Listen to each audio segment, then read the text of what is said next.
السلام علیکم، کیا حال ہے آپ لوگوں کا؟ امید کرتی ہوں خیر خیریت سے ہوں گے، ہنس رہے ہوں گے، مسکرا رہے ہوں گے اور ایپیسوڈ کا انتظار کر رہے ہوں گے۔ تو یہ ایپیسوڈ ہے سپوائلر ایپیسوڈ، اپ کمنگ ناول کی ایپیسوڈ کی۔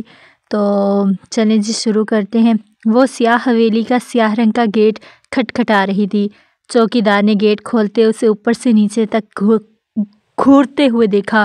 ننگے پیر وہ اجڑے سے حلیے میں کھڑی تھی، چہرہ بالکل زرد تھا، گالوں پر اس بے رحم انسان کے بے درد انگلیوں کے نشان تھے جو کہ بالکل چھپے ہوئے تھے۔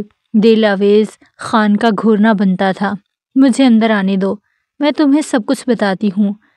دل آویز نے اس کی حالت دیکھتے اسے اندر آنے دیا تھا۔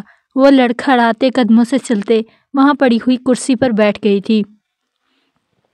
سردی اور ناقاہت سے اس کا انگ انگ کانپ رہا تھا۔ نظریں گھما کر اپنی حویلی کو دیکھا۔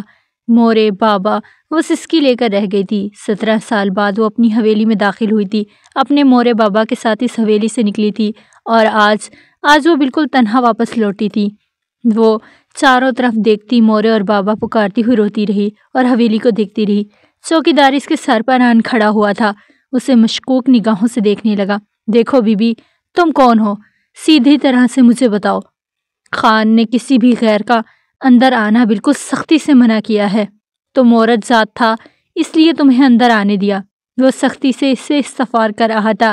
وہ گردن اٹھائے خالی نگاہوں سے اسے دیکھتی رہی۔ بتاؤ کون ہو تم؟ وہ اپنی ہاتھ میں پکڑی بندوق کا گھوڑا سختی سے بھینچتے ہوئے یکدم دہاڑا تھا۔ زنیشہ شاہ اس کی دہاڑ سے لرز اٹھی تھی۔ جس درد و کرب سے وہ گزر رہی تھی، ایسے میں مردوں کی اس دنیا میں مردوں سے ڈرنا بنتا تھا۔ درخزئی سے ملنا ہے، وہ کپ کپاتے لبوں سے بولی تھی۔ وہ تو ادھر نہیں ہے، وہ تو کراچی گیا ہوا ہے۔ زنیشہ یہ سنتے مزید بے سانس ہو گئی تھی۔ میں کہاں جاؤں گی؟ وہ ٹوٹے پھوٹے لفظوں میں بولتے رو دی تھی۔ کیا کہہ رہا ہے بی بی؟ کس سے ملنا ہے؟ للما خانم سے ملنا ہے تو بتاؤ، میں اس سے پوچھ کر آتا ہوں۔ اس نے ملنا ہوا تو وہ تمہیں بتا دے گا۔ نہیں، انہیں مت بتانا۔ زنیشہ شاہ جلدی سے کھڑی ہوتے ہوئے بولی۔ پلیز خانم بی کو کچھ مت بتانا۔ نہیں پلیز۔ چہرہ ایسے ہوا جیسے کسی نے چونا پھیر دیا ہو۔ اسے درخزئی کے علاوہ کسی پر اعتبار نہیں رہا تھا۔ میں یہاں کسی بھی کونے میں بیٹھ جاؤں گی، کسی بھی جگہ پہ بیٹھ جاؤں گی۔ جب تک درخزئی نہیں آ جاتا میں انتظار کر لوں گی۔ وہ ملتجی لہجے میں بولی۔ کیا کہہ رہا ہے بی بی؟ دماغ تو نہیں خراب ہو گیا؟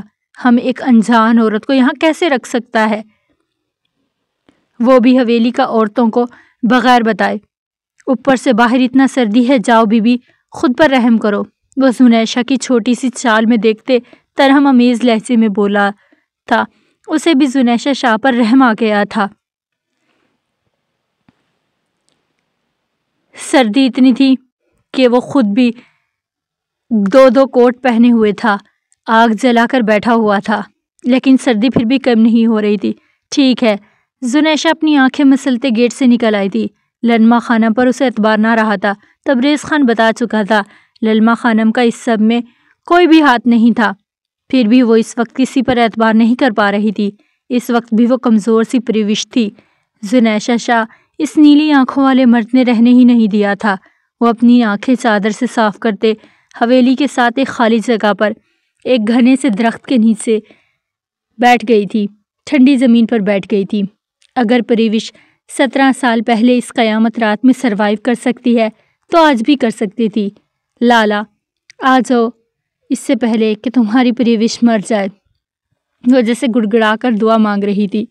مجھے تمہارے سینے سے لگنا ہے لالا، مجھے تمہیں بتانا ہے میں کن کن غموں سے گزری ہوں۔ میں مورے بابا کا غم تمہارے ساتھ بانٹنا چاہتی ہوں۔ میں اونچے اونچے بین ڈالنا چاہتی ہوں۔ اس کی ہچکیاں بننے لگی، درد کی شدت گہری ہونے لگی تھی۔ رات کی یہ سیاہی ختم ہونے لگی، مگر اس کی زندگی کی سیاہی ختم ہی نہ ہو سکی تھی۔ وہ بلو پینٹ پر آف وائٹ شرٹ پہنے ہوئے تھا، کہنیوں تک اس نے سلیوز موڑے ہوئے تھے۔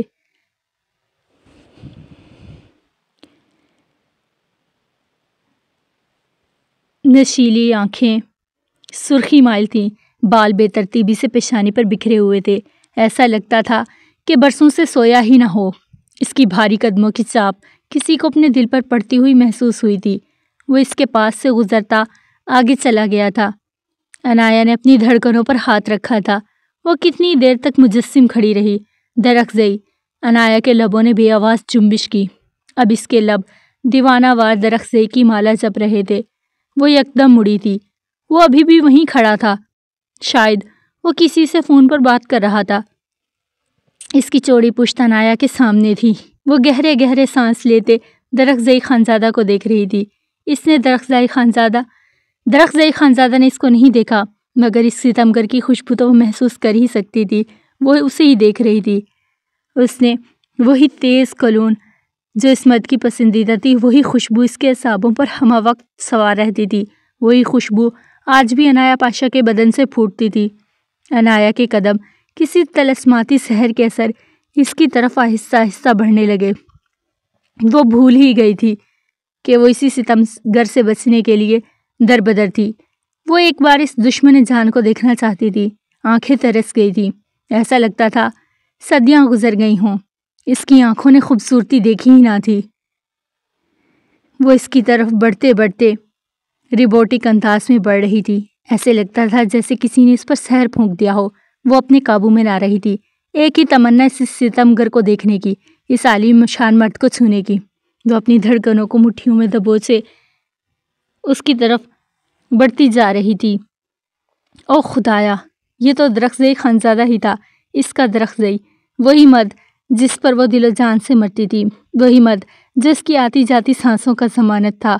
ہاں، وہی مرد۔ یہ سچ میں وہی تھا، کوئی خواب نہیں تھا۔ وہ اس کے سامنے ہی کھڑا تھا۔ وہی عالی شان مرد جس نے کبھی عمر میں اسے بے درد جوک دے دیا تھا۔ وہی مرد جس نے عشق کرنا سکھا دیا تھا۔ وہی مرد جس کے بدن سے اٹھتی خوشبو کی وہ دیوانی تھی۔ اس وقت بھی اس مرد کی پسندیدہ کولون کے ساتھ ساتھ اس کے جسم سے اس کی مردانہ خوشبو بھی پھوٹ رہی تھی۔ درخزئی، اس نے بے آواز پکارتے اس کے شانے پر اپنا کپ کپاتا ہاتھ رکھا۔ چلیں جی، ایپیسوڈ جاری ہے، انشاءاللہ جلد آپ کو مل جائے گی۔ اگر آپ کو آڈیو میں چاہیے تو جلدی سے میرے چینل کو سبسکرائب کر دیں۔ اللہ حافظ۔